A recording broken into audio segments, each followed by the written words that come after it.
দিনটা ছিল হানির জন্মদিন, তাই আমরা সকাল সকালে বেরিয়ে গেছিলাম দিদির বাড়ির উদ্দেশ্যে। এই যে আমরা জুনপুর মোড় থেকে চৌরঙ্গি মোড় পর্যন্ত টোটো করে আসি, তারপরে চৌরঙ্গি মোড় থেকে অটো ধরে আমরা আদাবাড়িয়ার উদ্দেশ্যে যাচ্ছি। দেখতেই পাচ্ছ, এটা হচ্ছে কাঁথি থানা। কাঁথি থানা ঠিক বলবো না, এটা হচ্ছে কাঁথি জেলখানা। লাল রঙে যেটা দেখলে, যারা কয়েদি হয় তারা এই জেলখানায় থাকে। যাই হোক, আমরা এরপরে আদাবাড়িয়ার উদ্দেশ্যে যাচ্ছি। এই যে আমি, মাম্মা আর সামনে বসছে গোল্টু বাবা।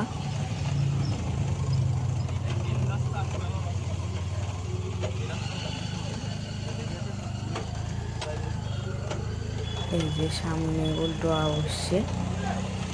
যাই হোক, সকাল 8:30টার দিকে আমরা বেরিয়েছি। বিভৎস রোদ ছিল। 8:30টার দিকে রোদ দেখে লোকে বলবে যে দুপুর 12টা। তো রাস্তাঘাটে যথেষ্ট ভিড় ছিল আর প্রচণ্ড গরমে আমরা শুধু ডাকছিলাম যে কখন আমরা পৌঁছাবো। তবে বেশি ডিস্টেন্স না, কাঁথি থেকে আদাবাড়ি আসতে এই অটোতে 10 মিনিটও লাগে না মনে হয়, খুবই কাছে। টোটোতে গেলে একটু দেরি হয়, কিন্তু টোটো যায় না, টোটো দারোয়া পর্যন্তই যায়। আর অটোটা আদাবাড়িয়া, চালতি এসব জায়গায় যায়। বিয়ের পর অনেকবার গেছি দিদির বাড়ি, আগে তো প্রায় যেতাম। যাই হোক, কিন্তু বেবি হওয়ার পরে মামামকে নিয়ে কিন্তু প্রথম যাওয়া হচ্ছে আমার মেসদির বাড়ি।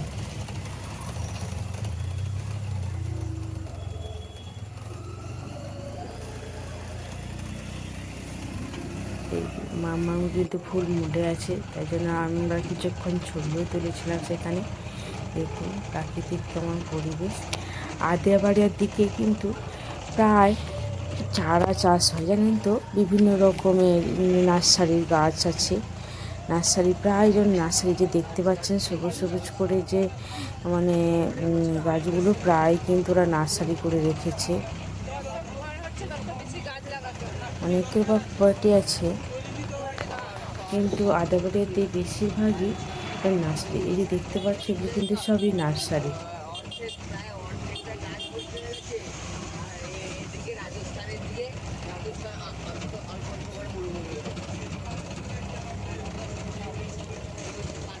আর বেশিক্ষণ নয়, প্রায় চলে এসেছি।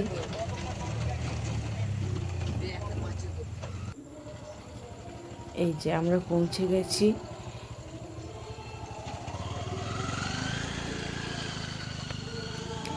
দেখে রাস্তা বেরোচ্ছি।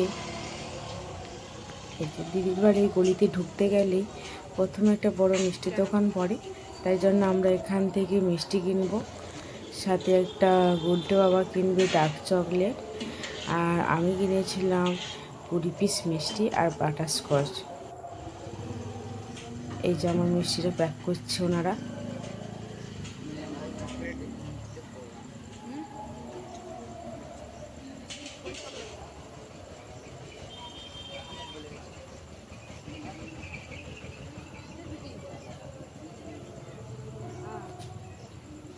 এখানে দেখছি যে কোন চকলেটটা নিলে ভালো হবে, কিন্তু যতই হোক ডেইরি মিল্ক বা পার্লে থেকে আমার মনে হয় ডার্ক চকলেট খাওয়াই ভালো। কারণ ডার্ক চকলেট খেলে কোনো হার্মফুল নয় আর কোনো ক্ষতিকারকও নয়। তো আমরা ডার্ক চকলেটটাই নিলাম। এই যে এদিকে হেঁটে হেঁটে যাচ্ছি। করে তো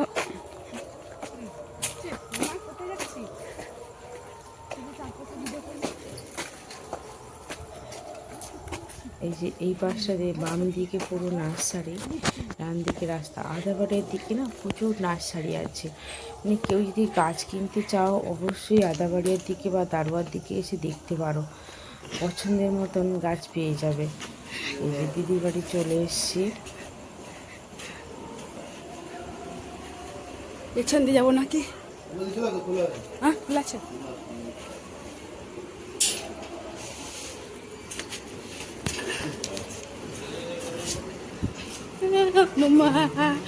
হানি, হ্যাপি বার্থডে। এসেই দেখি যে যখন এখানে বিরিয়ানি হচ্ছে,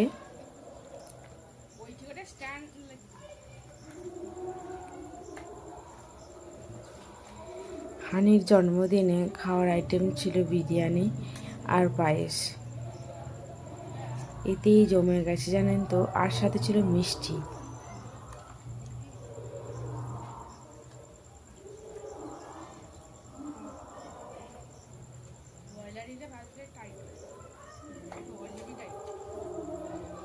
এখানে মেজদি রান্নাঘরে বিরিয়ানি তৈরির জন্য মাংসটাকে রান্না করছে।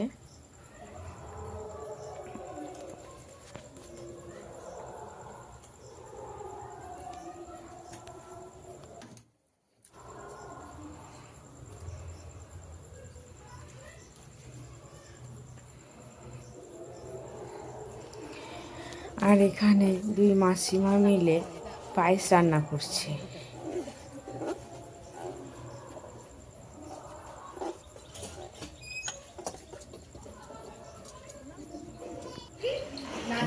ভিতরে বেলুন ফোলানো হয়ে গেছে, যেটা হানির জন্মদিনে লাগানোর কথা ছিল সেটা আমার মাম্মা নিয়ে খেলছে। তো অর্ধেকটা লাগানো হয়েছিল আর কিছুটা ওরা বসে একসাথে খেলছে। এই যে হানি এখন প্রপার রেডি হয়ে গেছে। এই যে সে নতুন জামা পরে চলে এসছে। এই জামাটা তার মা পছন্দ করে এনে দিয়েছে। প্রথমে সে স্নান করে এসে ঠাকুরকে প্রণাম করে এলো।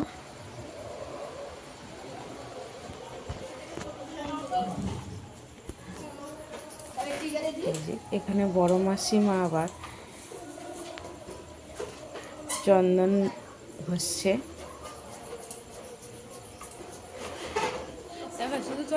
কারণ চন্দন মাথায় লাগিয়ে দিয়ে আশীর্বাদ করা হবে হানিকে।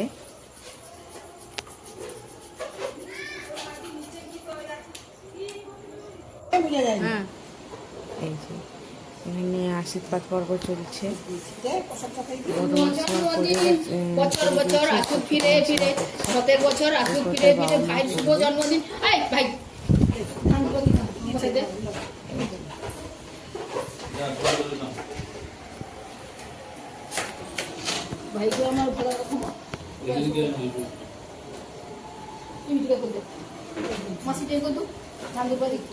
আরে তার মা বাবা করবে।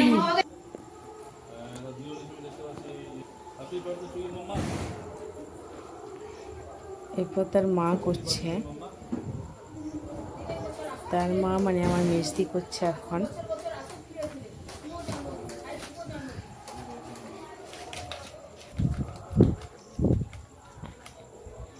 এরপরে কেক কাটিং চলছে।